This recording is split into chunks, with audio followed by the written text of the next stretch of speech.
Perkenalkan, saya Anissa Fitria, NIM 18042026. Di sini saya akan menyampaikan tentang kualitas pelayanan administrasi Dinas Kependudukan dan Catatan Sipil di beberapa kabupaten kota di Sumatera Barat. Baiklah, di sini dosen pengampu pada mata kuliah ini yaitu Bapak Hidayatul Fajri, SAP MPA. Baiklah, yang pertama latar belakang. Latar belakang dari hasil observasi kami yaitu administrasi kependudukan di Indonesia merupakan hal yang sangat berperan dalam pembangunan, di mana dari sistem administrasi penduduk tersebut dapat diketahui tentang kondisi daerah tempat tinggal penduduk.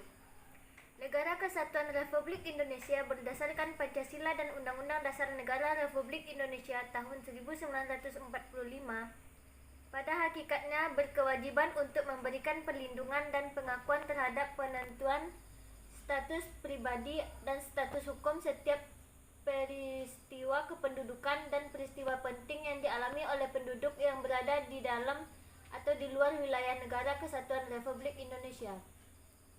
Demikianlah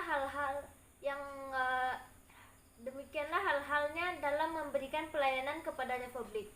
Aparat pemerintah harus mengetahui tentang administrasi kependudukan bagi pegawai yang bekerja di Dinas Kependudukan dan Pencatatan Sipil. Baiklah, yang kedua yaitu tujuan kegiatan. Yang pertama, menganalisa sistem administrasi kependudukan pada instansi kependudukan di Sumatera Barat. Yang kedua, mengetahui dampak, kendala, dan perihal usaha yang dilakukan instansi terhadap masyarakat. Selanjutnya yaitu kaitan antara kegiatan dengan materi perkuliahan. Dalam mata kuliah Administrasi Kependudukan dan Lingkungan Hidup, berbagai kegiatannya terbagi menjadi dua pembahasan, yaitu Administrasi Kependudukan dan Lingkungan Hidup. Berdasarkan tempat penelitian yaitu Dinas Kependudukan, maka kaitan masalah penelitian dengan mata kuliah ini adalah pembelajaran tentang administrasi kependudukan yang ada.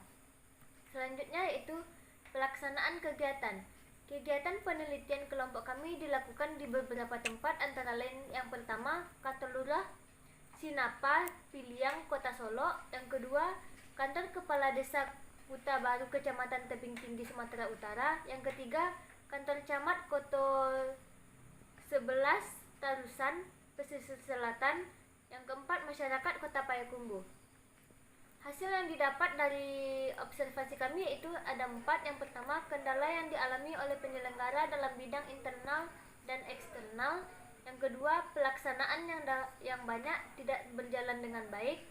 Yang ketiga, kemudahan dalam pelaksanaannya. Yang keempat, dan sulitnya upaya peningkatan perkembangan kegiatan oleh penyelenggara. Kualitas pelayanan. Pemberian pelayanan yang baik merupakan salah satu upaya perusahaan untuk menciptakan kepuasan bagi konsumennya.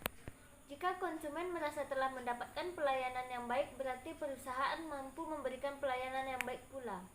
Demikian sebaliknya, pelayanan yang tidak dapat diuraikan secara objektif seperti sebuah produk, melainkan merupakan interaksi sosial dengan subjektivitasnya, lebih tergantung pada nilai perasaan dan perilaku. Definisi kualitas di atas mengandung makna bahwa elemen-elemen kualitas yaitu yang pertama, kualitas merupakan kondisi yang dinamis. Yang kedua, kualitas berhubungan dengan produk, jasa, manusia, proses, dan lingkungan. Yang ketiga, kualitas meliputi usaha memenuhi atau melebihi harapan dan pelanggan. Selanjutnya, jadi pelayanan yang berkualitas itu tidak hanya dibentuk oleh pihak yang melayani, tetapi juga pihak yang ingin dipuaskan.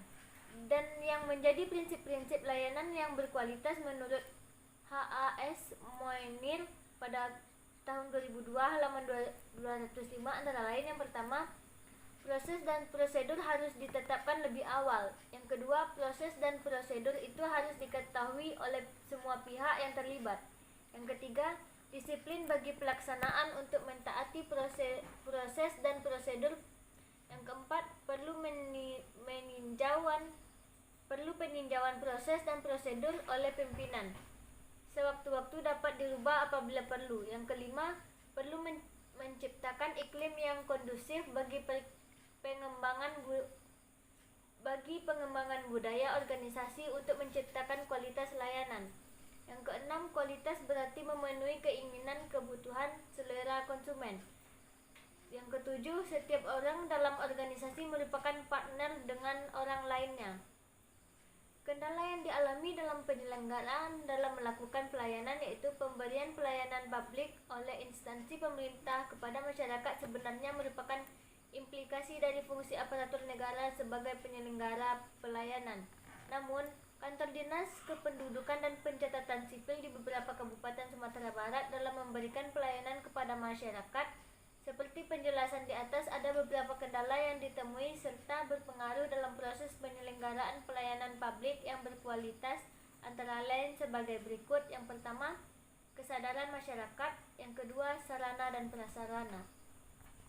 Kesimpulan yang dapat kami ambil dari hasil observasi kami yaitu, maka dapat disimpulkan bahwa penyusunan suatu sistem administrasi yang menyangkut seluruh masalah kependudukan yang meliputi pendaftaran penduduk, pencatatan sipil, pengelolaan data informasi kependudukan, betul-betul menjadi perhatian untuk mewujudkannya. Karena sampai saat ini peraturan perundang-undangan yang mendukungnya masih terpisah-pisah, berjalan sendiri-sendiri tanpa ada kaitan satu dengan yang lainnya. Perwujudan suatu sistem memang sangat didambakan oleh masyarakat, bahkan sebagai ciri dari penyelenggaraan negara yang modern, khususnya di bidang pelayanan masyarakat. Sekian yang dapat saya sampaikan. Saya ucapkan terima kasih. Assalamualaikum warahmatullahi wabarakatuh.